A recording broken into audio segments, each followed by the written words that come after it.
meu nome é Maria Augusta, sou da Universidade Federal de Sergipe e hoje eu vim apresentar para vocês o nosso trabalho que tem em relação à seleção de materiais para os componentes de um bastão de selfie. Esse trabalho foi resultado de uma das avaliações da disciplina Seleção de Materiais e tem como autores eu, Maria Augusta, Gabriel Santana, Marlon Araújo e as professoras Ana Cristina e Jaqueline. Aqui vocês conseguem encontrar o sumário com os principais tópicos que serão apresentados.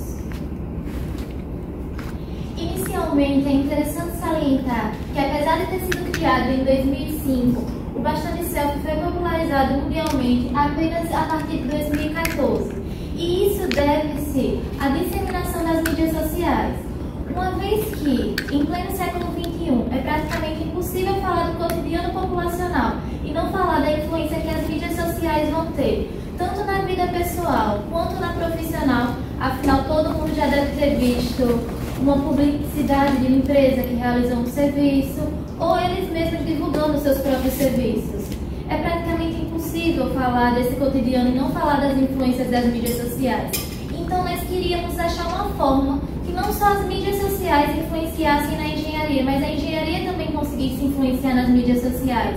Afinal, a mídia social não é composta somente de quem está em frente à câmera. Os materiais atrás da câmera também têm essa influência. E decidimos fazer na parte de seleção de materiais porque muitas vezes as pessoas pensam que o projeto acaba a partir do momento que a análise de esforços é concluída. E não, essa segunda parte do projeto é muito importante. A seleção de materiais também pode ajudar a evitar as falhas. Para a realização desse projeto, nós tivemos uma sequência de passos. Inicialmente, definimos os requisitos de projeto. O que seriam esses requisitos de projeto? Seria toda a análise principal e inicial que teríamos que fazer do nosso material, da nossa peça, dos nossos componentes. Seriam funções, restrições, objetivos, análises da variável livre. E a partir do momento que temos todos os nossos requisitos de projeto, conseguimos partir para a análise de esforços. Como eu já tinha mencionado anteriormente, a seleção de materiais preza para tentar evitar o máximo de defeitos possíveis. Temos que analisar todas as coisas que podem dar errado para assim conseguir selecionar um material que seja igual ou superior ao que já é presente no mercado. Quando temos finalizado a análise de esforços, conseguimos partir para o índice de mérito. E é essa ferramenta que vai conseguir nos garantir o alcance desse objetivo principal, que é a seleção de algo igual ou superior ao que está presente no mercado. Com o índice de mérito já definido, partimos para a definição da variável livre. Mais para frente vocês vão conseguir entender melhor de onde surgiu essa variável livre, porque ela é importante. Mas em resumo geral, ela vai fazer com que tenhamos uma maior gama de materiais para análise. Com a definição da variável livre, podemos partir para os mapas de ASCII, que foram feitos utilizando o software SES 2019. E também através do SES conseguimos obter grandes informações dos materiais, além de uma gama imensa de materiais, uma vez que ele tem em sua biblioteca cerca de 180 mil materiais. Seguimos quando ocorre a finalização do mapa de ASCII para o critério de seleção. Precisamos realizar um critério de seleção, uma vez que analisamos muitas propriedades com unidades de medida diferentes. A análise direta não seria correta, iria contra tudo que aprendemos desde o primeiro dia na faculdade. Então precisamos criar esse critério de seleção para que seja mais justa e coerente a avaliação. Com o critério de seleção finalizado, conseguimos partir para a matriz de decisão, onde é a partir desse momento que vai ocorrer realmente a comparação entre os materiais. Também é importante citar que o nosso projeto dividiu o bastão de selfie em 3 componentes: o suporte de celular, o corpo de extensão e a empunhadura. Contudo, via o tempo que temos limitado de apresentação, eu vou falar o passo a passo do corpo de extensão, mas os outros 2 componentes seguem a mesma linha de raciocínio e encontram-se detalhados no próprio componente do artigo. Começamos definindo os requisitos de projeto. O primeiro ponto é definir a função. O que seria a função? O que devemos esperar desse componente? As características que já temos definidas desse componente. O peso que ele deve suportar. O corpo de extensão tem uma função de prolongar a distância entre o usuário e o celular, garantindo uma maior amplitude na imagem que o celular tende a se obter. Vocês também podem observar que ele já tem um raio externo de 14,5 milímetros, um raio interno de 9 milímetros e ele suporta um peso de 2,452 newton. Sendo importante ressaltar que esse peso foi calculado com a média das massas dos celulares produzidos atualmente. Em seguida, partimos para a restrição. O que seria a restrição nesse projeto? Seriam as características inegociáveis. Mais para frente das análises, não vamos conseguir, vocês conseguem aumentar ou conseguem diminuir. Não, essa característica é plenamente negociável. E é muito importante citar que a principal restrição desse projeto é a rigidez. Uma vez que quando falamos de objetos que têm que suportar uma certa carga, as pessoas já pensam logo em resistência, já pensam logo em tensão de escoamento. E muitas vezes esquecem de analisar a rigidez. E para um projeto como esse, como que vibrações e deflexão não são bem aceitos, tem que se analisar o módulo de elasticidade. O material não pode nem chegar à parte elástica de sua movimentação. Giroscópio do celular. Em seguida, é importante também apresentar que definimos uma tenacidade de 6 kJ por metro quadrado. Afinal, não é para ser um material, não é para ser um componente descartável. Além de ele ser utilizado no meio profissional das mídias sociais, também é utilizado no dia a dia populacional. Crianças têm acesso a equipamento como esse, então é normal cair. E não seria algo que assim que cair queríamos que quebrasse, não é para ser algo descartável. Com as restrições definidas, conseguimos partir para os objetivos. O que seriam esses objetivos? Seriam as características que vamos conseguir aumentar ou diminuir no projeto. Seriam as características que vão fazer com que o objeto tenha as características que vamos esperar, que consigamos aumentar a vida útil, consigamos deixar ele no melhor ponto de uso possível. De início, vocês podem ver que citamos densidade e custo. Esses dois seriam exemplos de características que vamos querer diminuir seu valor. A densidade, uma vez que, como eu já tinha citado, crianças podem utilizar, então não convém que ele seja algo muito pesado. Temos que aderir a toda a população que pode querer utilizar. Uma vez que já chegamos também na parte de custo, queremos diminuir o preço, uma vez que quando falamos de mercado, tem uma alta competitividade e temos que estar inseridos no mercado de uma forma lógica.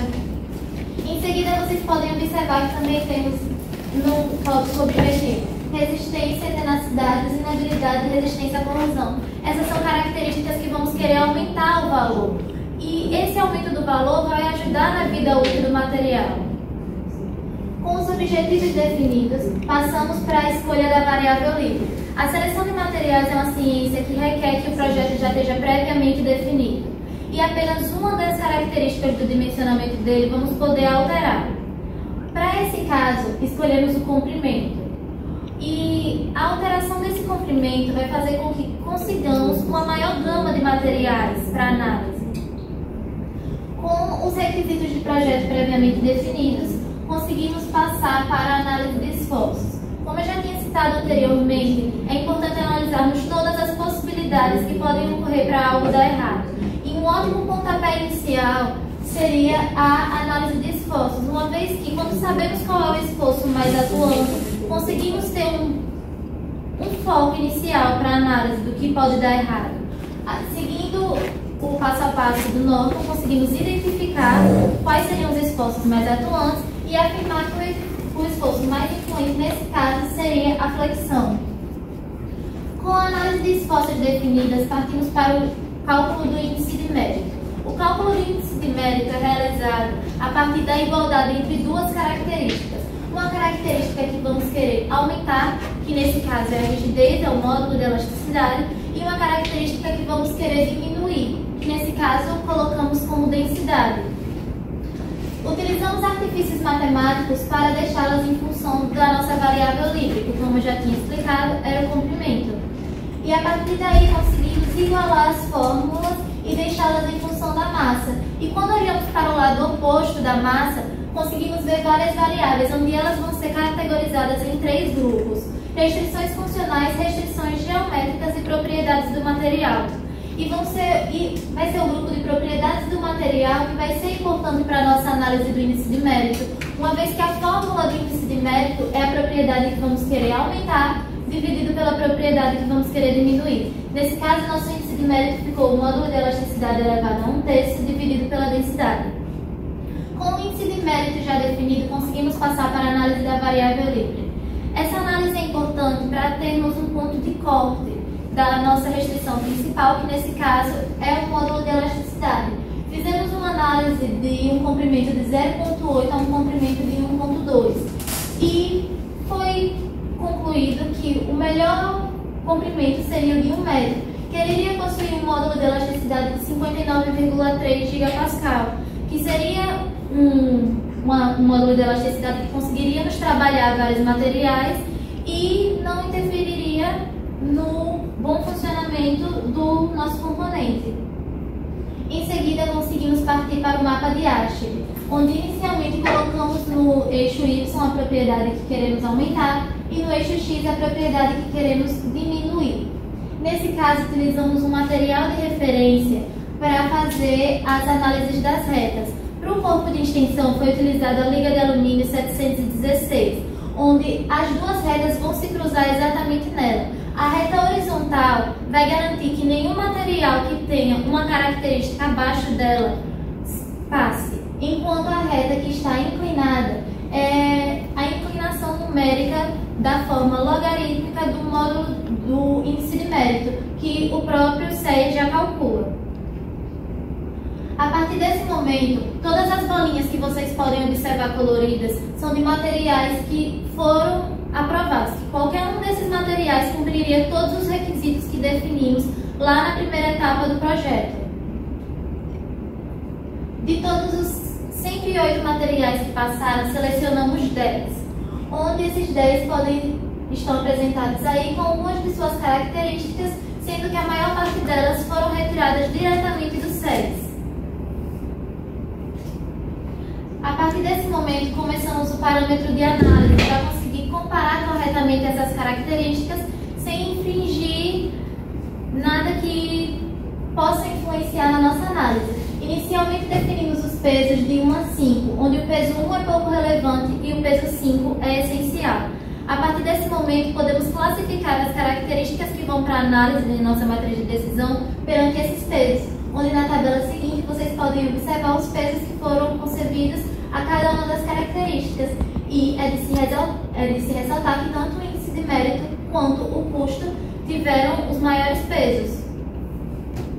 Em seguida, conseguimos fazer, através do método estatístico da teoria dos quartis, optamos por utilizar um estudo estatístico, uma vez que a mediação não seria suficiente, não nos daria um resultado tão preciso quanto que precisamos nesse ponto, e conseguimos classificar como o material está se comportando perante aquela característica. Classificamos de 1 a 5, onde 1 é insatisfatório e 5 é excelente. A partir desse momento, torna-se viável a realização da comparação direta na matriz de decisão. Vocês podem observar que tanto o alumínio quanto o polietilacetona estão destacados. O polietilacetona foi o ganhador dessa matriz de decisão. Porém, é muito importante nós analisarmos que, apesar do alumínio não ter sido nem o primeiro, nem o segundo e nem o terceiro na matriz de decisão, ele teve seu ressalto dentro dela. Uma vez que vocês podem observar também, temos muitos materiais que são considerados de elite, que são utilizados em indústrias aeronáuticas, indústrias navais, que são utilizados até em questões de equipamentos medicinais e que não seriam tão viáveis para essa aplicação. E o alumínio, apesar de não ter sido o primeiro ou o segundo em questão de classificação, ele teve um bom desempenho. Fica claro que ele seria excepcional para o que precisamos, para o que queremos que ele desempenhe. Então, ficou como escolhido o alumínio 6061 para esse componente do projeto. Também é importante ressaltar os resultados das outras duas partes, que o suporte de celular também foi escolhido o alumínio, também foi selecionado o alumínio, enquanto a empunhadura foi uma junção de epóxi e fibra de aramida. Concluindo assim, finalmente, que a metodologia proposta ela tem o seu nível de eficiência, garantindo o nosso objetivo principal, que era escolher um material que fosse igual ou superior ao presente no mercado. E E aqui estão as nossas referências bibliográficas que utilizamos. É isso.